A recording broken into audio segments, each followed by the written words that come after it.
Sharif Osman Hadi's brother's statement in his killing, blaming the interim government and certain sections of the government for trying to delay elections, has really set the cat among the pigeons in Bangladesh. And this is because what it tends to do is it tends to focus on what many have been talking about, which is an internal conspiracy in Bangladesh to somehow delay elections. And is that one of the reasons why Sharif Osman Hadi was killed? Well, at least his brother seems to think so.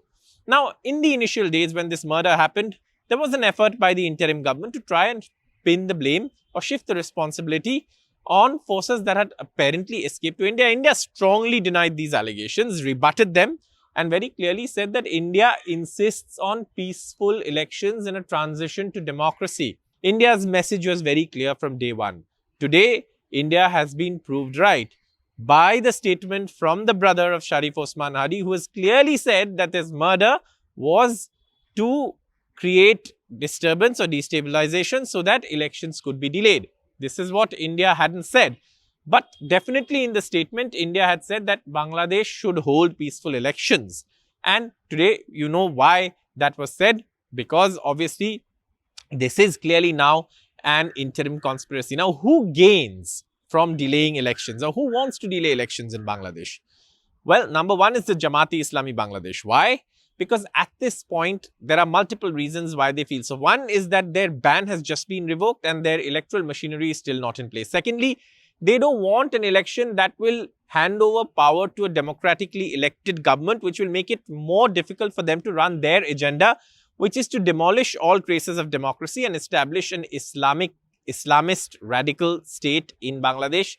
And that's something they want to do, and which is why any democratically elected government would have a mandate, and they would find it difficult to do what they are doing today, which is run amok, which is attack institutions, which is, ensure that radicals on the streets are giving out mob justice. So all of this is happening right now. So the Jamaat definitely is one party which wants, of course, the elections to be delayed, even though they may not say so in as open statements like this one, but they definitely want elections to be delayed. Who else wants the elections to be delayed? Well, remember, the new political force in Bangladesh is the NCP, the National Citizens Party.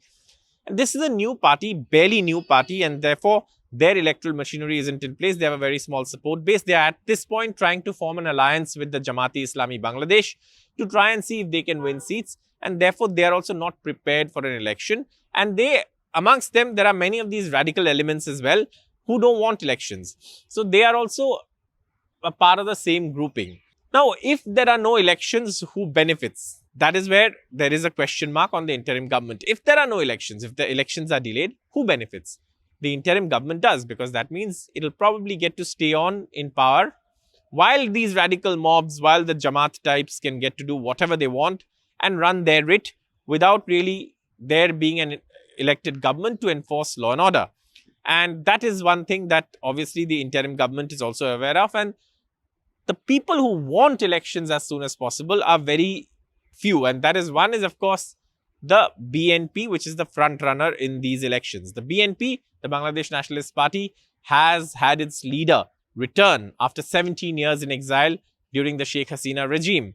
And he's returned to Bangladesh. There was a massive crowd. He has a vision of democracy. He has a vision of a secular Bangladesh where even if it's governed by Islamist principles, it can still have space for Hindus. It can have space for Buddhists, minorities, Christians, who won't feel insecure, who won't face attacks like the Jamaat is doing now or like the radical forces are doing now. And the Jamaat has been blamed for these attacks by several groups within Bangladesh itself.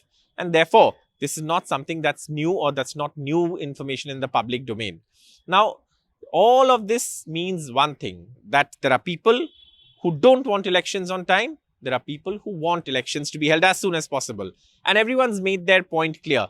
From that, we can deduce that who gains if there's this kind of anarchy, this kind of violence on the streets. And it's very clear. It's the Jamaat, the NCP, who gain, who don't want it.